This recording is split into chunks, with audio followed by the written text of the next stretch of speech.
The World Athletics Council has today taken the decisive action to protect the female category in our sport, and to do so by restricting the participation of transgender and DSD athletes. The decision was taken in consultation with a number of stakeholders, including 40 member federations, our coaches, our athletes, and through the Athletes Commission, as well as a range of other community groups, including trans groups, UN experts, the International Olympic Committee, and para-athletics. Let me, if I may, start with the transgender athletes. The majority of those consulted stated that transgender athletes should not be competing in the female category. Many believe there is insufficient evidence that trans women do not retain advantage over biological women, and more evidence than any physical advantages have been ameliorated before they are willing to consider an option for inclusion into the female category. Unlike DSD athletes, there are no transgender athletes competing in international competition in athletics, and no observations therefore exist from the front line, in our case, the field of play, across the different disciplines that are specific to our sport, i.e. endurance running, sprints, throws, jumps, and road events. Where the science is insufficient to justify maintaining testosterone suppression for transgender athletes, the Council agreed it must be guided by our overarching principle, which is to protect the female category. We cannot, in all conscience, leave our transgender regulations as they were at 5 nanomoles per litre for at least 1 year, when we were unsure about the impact of doing so across all our disciplines. So we need to know more, and we need to know more now.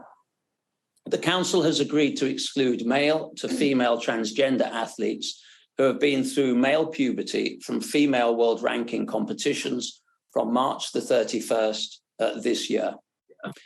However, in order to do further research into our transgender eligibility guidelines, we will be establishing a working group whose remit will be to consult specifically with transgender athletes to seek views on competing in athletics, to review and maybe commission additional research where there is currently limited research, and to put forward recommendations to Council.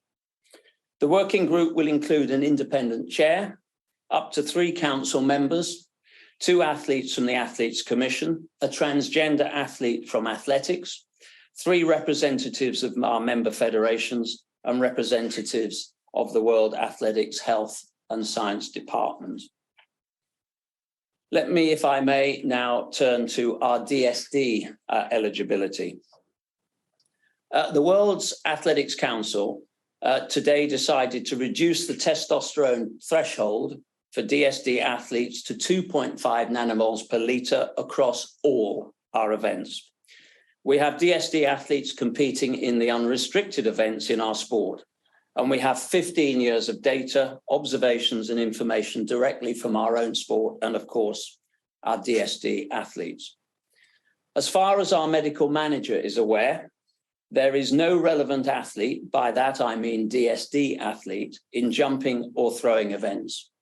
Among the 13 athletes the medical manager has been in contact with and that we mentioned in our consultation paper, all have declined testosterone suppression or a complete medical assessment. Because of this, they have not been eligible to compete in the restricted events since 2019. Of those athletes still competing in the unrestricted events, around half are competing in running events over the mile, and the other half are competing in distances below 400 meters. We want to give the DSD athletes who are already competing in our sport, i.e. in the unrestricted events, all those outside of 400 to 1 mile, the opportunity to resume competition. But our scientific advice is that 6 months is the minimum period necessary to ensure their naturally high testosterone levels are no longer giving them an advantage over biological women. These interim provisions are only for athletes who are currently competing in non-restricted events, throwing, jumping, running below 400 meters or beyond the mile. The interim provisions do not apply to the previously restricted events. The 6-month duration chosen for the interim provision is a compromise to provide and allow the relevant athletes who previously competed in unrestricted events an opportunity to compete in compliance with our DSD regulations that were approved today.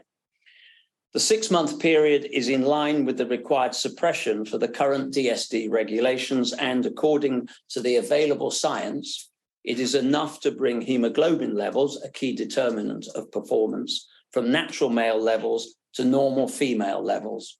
It is unlikely to be sufficient to reduce enough performance advantage in the power strength-based disciplines. Therefore, we believe that the interim provisions are likely to level the playing field in running events beyond the mile, where 55% of our identified relevant athletes compete. It is likely to still be insufficient to reduce the unfair advantage the relevant athlete experiences in sprinting events, where 45% of the identified relevant athletes are currently competing. DSD athletes who have been competing in the unrestricted events can apply to benefit from a reduced 6-month period to maintain testosterone levels under 2.5 nanomoles per litre, provided they apply and suppress their testosterone level to 2.5 nanomoles per litre before 1 July of this year, 2023. So none of these athletes will be eligible to compete in the World Athletics Championships in Budapest in August. They will be eligible to compete in other events after that 6-month period, including the Paris Olympic Games next year, if and only if they maintain their testosterone at the required level.